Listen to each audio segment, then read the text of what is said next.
Be ready. 5 seconds to go.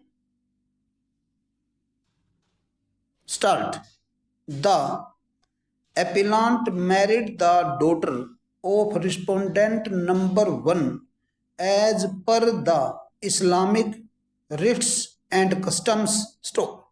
The children were born out of the wedlock. Stop.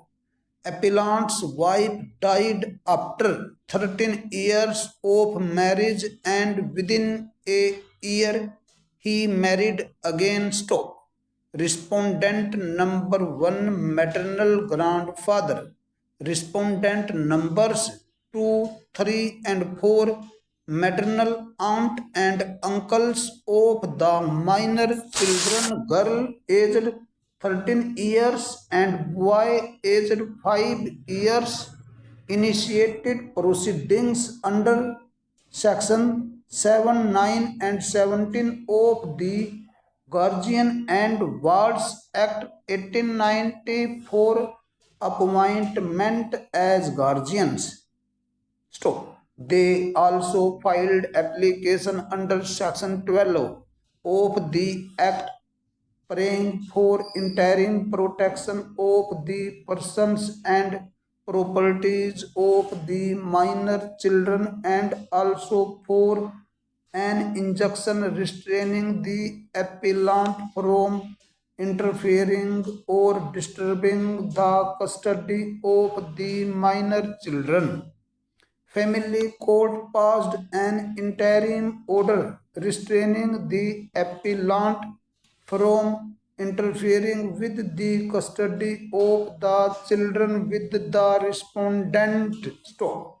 Appellant challenged the order. Family court set aside the said order of injunction. Stop. High Court set aside the said order and passed certain directions. Hence, the present appeal was made by the appellant in this court. Stop.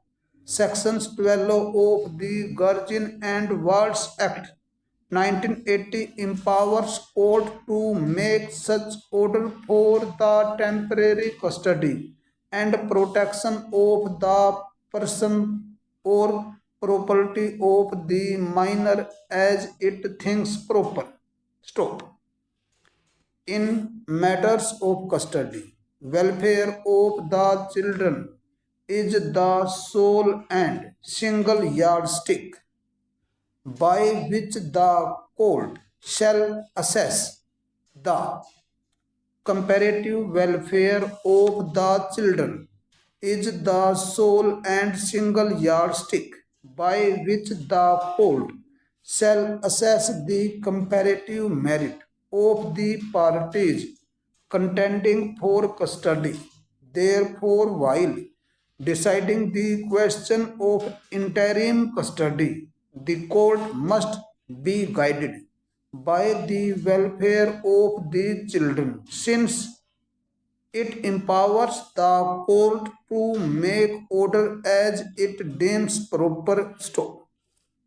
With regard to guardianship, the prima facie case lies in favor of the father as under section 19 of the act unless the father is not fit to be a guardian. The court has no jurisdiction to appoint another guardian. Stop. Respondents, despite the voluminous allegations leveled against the appellant, have not been able to prove that he is not fit to take care of the minor children, nor has the family court or the high court found him so. Stop. However, the question of custody is different. Stop. Then the question of guardianship. Stop. The father can continue to be the natural guardian of the children stop.